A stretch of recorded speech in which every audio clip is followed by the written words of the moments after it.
తాగునీరు ఇవ్వలేదు కానీ కల్తీ మద్యం మాత్రం ఏరులై పారించారన్నారు కేంద్ర మంత్రి పెమ్మసాని చంద్రశేఖర్. వైసీపీ పాలనలో ఒక్క పంట కాలువలోనూ తట్టెడు మట్టి తీయలేదని, ఇతర రాష్ట్రాలకు మాత్రం నిత్యం ఇసుక తరలించారని ఆరోపించారు పెమ్మసాని చంద్రశేఖర్.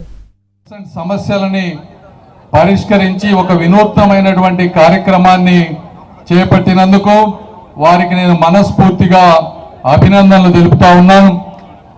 రాజకీయాల్లోకి మాలాగానే మొన్నే వచ్చినా కూడా ఎప్పుడు వచ్చా ఉన్నది కాదు, బుల్లెట్ దిగిందా లేదా అనే విధంగా అద్భుతంగా పనిచేస్తా ఉన్నారు. కాబట్టి మొదటిగా వారికి ధన్యవాదాలు. అయితే దీంతో పాటు మరొక ముఖ్య కార్యక్రమం మనం 2 సంవత్సరాలుగా చేసుకున్నటువంటి పరిపాలన. గత 5 సంవత్సరాల జగన్మోహన్ రెడ్డి గారి పరిపాలనలో 5 సంవత్సరాల రౌడీజాన్ని వారు రాజకీయం అని చెప్పారు.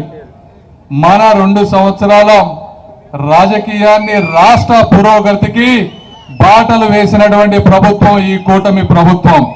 దానికి మొట్టమొదటి ఉదాహరణే ఈ ప్రాంతంలో మనం నిలబడి ఉన్నటువంటి అమరావతి.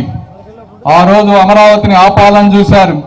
అమరావతి ముందుకు వెళ్ళదన్నారు, మర్చిపోండి అని చెప్పారు. అయినప్పటికీ కూడా 29,000 మంది రైతుల 34,000 ఎకరాల త్యాగాన్ని అన్ని విధాలుగా ముందుకు తీసుకువెళ్ళి పార్లమెంట్లో బిల్లు సాధ్యం కాదని చెప్పారు. ఒక్కొక్క రోజు సాక్షి పేపర్లో సెంటర్ షాక్ అని రాశారు. ఎన్ని షాకులు మాకు కాదు, షాకులన్నీ కూడా జగన్మోహన్ రెడ్డి గారికి తగిలే విధంగా ఆ రోజు అన్ని పార్టీల మద్దతు ఇవ్వని ఏకైక పార్టీ దౌర్భాగ్యం మన రాష్ట్రం నుంచి ఉన్నటువంటి వైఎస్ఆర్ కాంగ్రెస్ పార్టీ.